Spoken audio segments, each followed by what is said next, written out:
उत्तर प्रदेश की राजनीति में इस वक्त सबसे बड़ा सवाल सिर्फ बीजेपी और समाजवादी पार्टी को लेकर नहीं है। सवाल उस पार्टी को लेकर भी है जिसने कभी अपने दम पर सत्ता हासिल की थी। जी हां, जिसने दलित राजनीति की दिशा बदली और जिसने उत्तर प्रदेश की राजनीति को नई पहचान दिलाई। लेकिन आज वही पार्टी सबसे ज्यादा चर्चा में अपनी सक्रियता नहीं बल्कि अपनी खामोशी को लेकर है। हम बात कर रहे हैं बहुजन समाज पार्टी और उसकी प्रमुख मायावती की।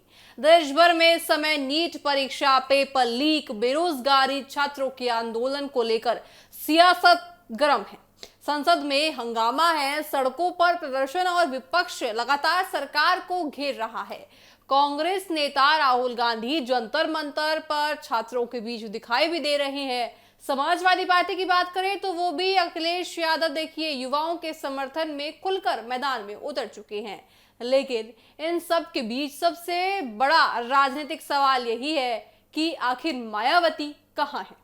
क्या बीएस देखिए बहुजन समाज पार्टी ने सड़क की राजनीति से दूसरी दूरी बना ली है या फिर ये कोई सोची समझी चुनावी रणनीति है। एक समय था जब उत्तर प्रदेश में दलित राजनीति का बदलाव बहुजन समाज पार्टी हुई करती थी। आपको बताएंगे 2007 की बात करें तो बहुजन समाज पार्टी ने अपने दम पर पूर्ण बहुमत की सरकार बनाई थी।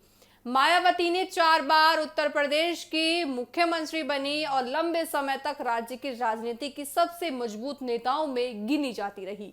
लेकिन पिछले कुछ चुनावों के नतीजों ने तस्वीर पूरी तरह बदल दी है। लोकसभा हो या विधानसभा चुनाव, बहुजन समाज पार्टी का वोट प्रतिशत और सीटें लगातार घटती जा रही है। राजनीतिक विशेषज्ञों का यह मानना है कि पार्टी का पारंपरिक वोट बैंक भी पहले जैसा मजबूत नहीं रहा है। ऐसे में सवाल उठ रहा है कि क्या बहुजन समाज पार्टी अपनी राजनीतिक जमीन खो रही है। इसी बीच इस और नाम तेजी से उभरता हुआ भी सामने आ रहा है। नगीना से सांसद चंद्रशेखर आजाद की बात करें तो दलित युवाओं के बीच उनकी लोकप्रियता बढ़ती नजर आ रही है। वह लगातार सड़क पर सक्रिय दिखाई दे रहे हैं, सामाजिक और राजनीतिक मुद्दों पर खुलकर बोलते भी रहे हैं और युवाओं के बीच अपनी अलग पहचान भी बनाने की पूरा प्रयास कर रहे हैं। यहीं से नई राजनीतिक बहस शुरू हो जाती है। दर्शकों, क्या चंद्रशेखर आजाद बहुजन समाज पार्टी के पारंपरिक जाटव वोट बैंक में सेंध लगा रही हैं? क्या दलित राजनीति अब नए नेतृत्व की तरफ बढ़ रही है या फिर ये सिर्फ राजनीतिक चर्चा और चुनाव आने तक की तस्वीर पूरी तरह दिख रही है? दूसरी ओर बात करें तो बहुजन समाज पार्टी का यह कहना है कि उसकी राजनीति भीड़ जुटाना नहीं बल्कि संगठन मजबूत करना है। पार्टी का यह दावा है कि मायावती जल्दबाजी में बयान देने या हर आंदोलन का हिस्सा बनने की राजनीति नहीं करती है।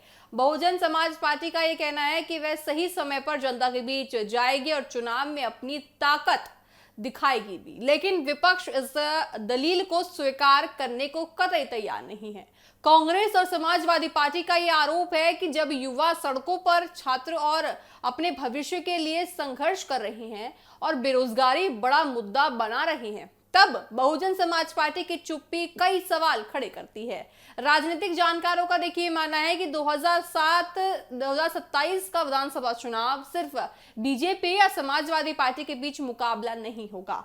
इस चुनाव में यह भी तय होगा कि क्या बहुजन समाज पार्टी अपनी खोई हुई जमीन वापस हासिल कर पाएगी या फिर उत्तर प्रदेश की दलित राजनीति में कोई नया चेहरा पूरी तरह से अपनी जगह बनाता हुआ नजर आएगा। सबसे बड़ा सवाल यही है कि अगर बहुजन समाज पार्टी लगातार राजनीतिक मुद्दों पर शांत रही तो क्या उसका पारंपरिक वोट बैंक दूसरी पार्टी की ओर तरफ नहीं खिंच जाएगा?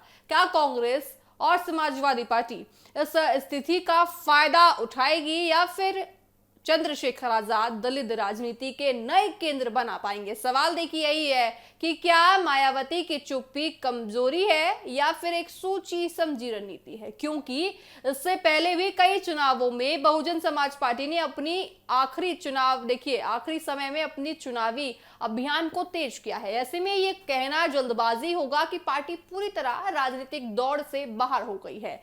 लेकिन इतना जरूर है दर्शकों, आज उत्तर प्रदेश की राजनीति बदल रही है, युवाओं के मुद्दे बदल रहे हैं, चुनावी समीकरण बदल रहे हैं और विपक्ष के भीतर भी नई राजनीति आकार ले रही है। ऐसे में बहुजन समाज पार्टी की भूमिका क्या होगी, इस पूरे देश की नजर पूरी तरह से टिकी हुई है। तो क्या 2027 का चुनाव मायावती के राजनीतिक भविष्य का सबसे बड़ा इम्तिहान होगा?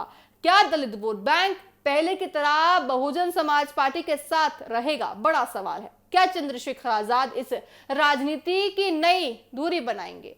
और क्या राहुल गांधी और अखिलेश यादव सड़क की राजनीति का राजनीतिक फायदा पूरी तरह से उत्तर प्रदेश में उठा पाएंगे? तो देखिए, सवाल लगातार उठ रहे हैं क्योंकि लाजमी है, जिस तरह से मायावती खामोश अभी तक नजर आ रही है, तो ऐसे में कहा जा रहा है कि आखिर मायावती खामोशी का क्या राज है? क्या वो डर रही हैं या फिर कहीं ना कहीं एक ऐसी राजनीति बना रही है जिसपे किसी की भी नजर अभी तक टिकी हुई नहीं है?